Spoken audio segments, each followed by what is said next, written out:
Perkenalkan, nama saya Muhammad Baktiar. Perkenalkan, nama saya Gestiara Prilita. Perkenalkan, nama saya Ruda Tuljana.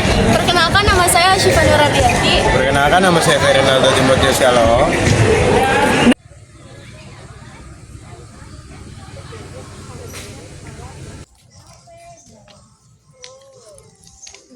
Tarumanegara menjadi kerajaan kedua di Nusantara yang memiliki corak Hindu setelah Kerajaan Kutai. Kerajaan Tarumanegara berada di dekat Sungai Citarum yang berlokasi di Jawa Barat, berdiri pada abad keempat atau lebih tepatnya pada 358 Masehi. Pendiri Kerajaan Tarumanegara bukan berasal dari Nusantara, namun dari Maharesi Jayasingawarman yang berasal dari India.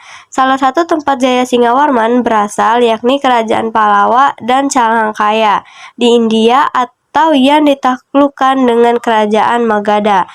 Jayasingawarman memerintah di tahun 358 Masehi sampai 328 Masehi. Dan setelahnya memutuskan untuk menjadi petapa kepemimpinan Kerajaan Tarumanegara dilanjutkan oleh Raja Dharmawayarman atau anaknya.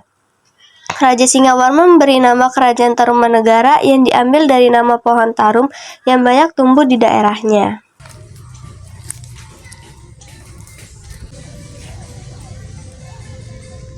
Kerajaan Tarumanegara mencapai puncak kejayaannya ketika dipimpin oleh Maharaja Purnawarman pada abad 395 sampai 434 Masehi atau generasi ketiga setelah Jayasingawarman dan Dharmayawarman.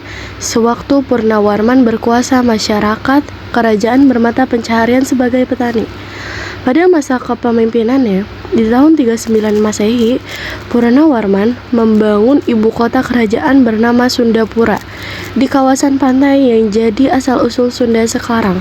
Tak hanya itu, disebutkan dalam prasasti Tugu Purnawarman pernah membangun irigasi dengan cara mengaliri saluran sungai sepanjang 6.122 tombak atau setara dengan 11 km yang bermanfaat untuk mengaliri ladang pertanian. Karena proyek tersebut membuat Purnawarman diagung-agungkan rakyatnya. Sebenarnya tak hanya membangun irigasi, raja juga memerintahkan penggalian Sungai Gomati sepanjang 12 km yang berfungsi sebagai jalur perdagangan, mengendalikan banjir dan menghindari kekeringan pada musim kemarau. Dan kekuasaan Tarumanegara meliputi hampir seluruh wilayah Jawa Barat, mulai dari Banten, Jakarta, Bogor, dan Cirebon. Tak hanya di dalam negeri, Kerajaan Tarumanegara bahkan menjalin hubungan diplomatik dengan Cina. Ada satu bukti kejayaan Raja Purnawarman adalah dilakukan persembahan 1.000 ekor sapi kepada para Brahmana yang juga tercantum pada prasasti Tugu. Prasasti peninggalan Kerajaan Tarumanegara. 1. Ciaruten yang berisi gambar laba-laba dan telapak kaki Purnawarman dengan pernyataan yang menyebutkan bahwa wilayah yang mencakup Sungai Cisadane dan Ciaruten ditemukan di Ciampea, Bogor. 2. Prasasti Tugu yang berisi mengenai proses penggalian sungai Candrabaga dan Gomati guna mengatasi banjir yang ditemukan di daerah Tugu, Jakarta. 3. Prasasti Jambu isinya pujian terhadap Gunawarman yang bahkan sampai disamakan dengan Dewa Indra. 4. Prasasti Telapak Gajah berisi kaki gajah yang digunakan Purnawarman ketika berperang. Gajah itu dinamai Irawata, seperti gajah perang Dewa Indra. 5. Prasasti Cidahyang yang berisi mengenai pujian-pujian terhadap Purnawarman sebagai raja dari Tarumanegara. 6. Prasasti Kebon Kopi, Prasasti Pasir Muara, Prasasti Pasir Awi, dan Prasasti Muara Cianten juga termasuk dalam peninggalan Kerajaan Tarumanegara.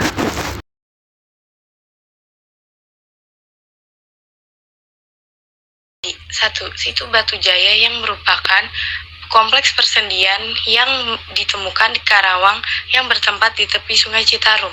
Konflik perjanjian ini bisa dikatakan besar, berisi 13 artefak, diantaranya Segaran 15 dan Talaga Jaya 7. 2. Situ Cibuaya, berisi 2 artefak yang diyakinkan peninggalan Tarumanegara berupa Candi Lemah Duwur Wadon dan Lemah Duwur Lanang. Keduanya ditemukan di Karawang, tetapi arahnya ke timur dari situs Batu Jaya dan lebih dekat dengan sisi utara pantai Jawa.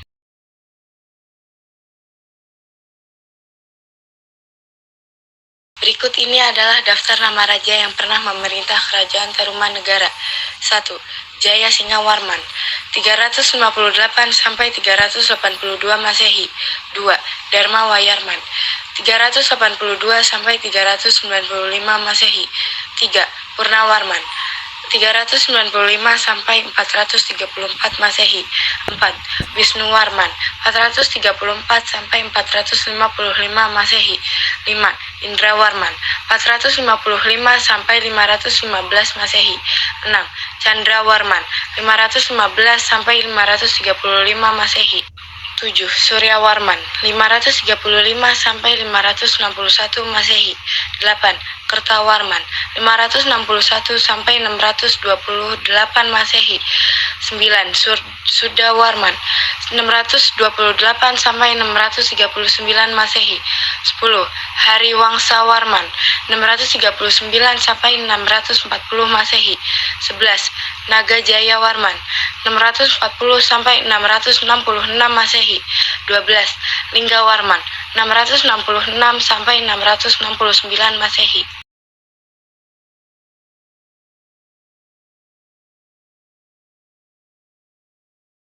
Keruntuhan Kerajaan Tarumanegara dimulai ketika generasi ke-8 berkuasa, yakni Kertawarman dari tahun 561 hingga tahun 628. Beberapa daerah kekuasaan tidak percaya mengenai kemampuan memimpin Kertawarman dalam mengelola wilayah Kerajaan Tarumanegara. Tetapi di sisi lain, muncul kerajaan pesaing yang menjadi ancaman, diantaranya Kerajaan Kalingga di Jawa dan Kerajaan Sriwijaya di Sumatera.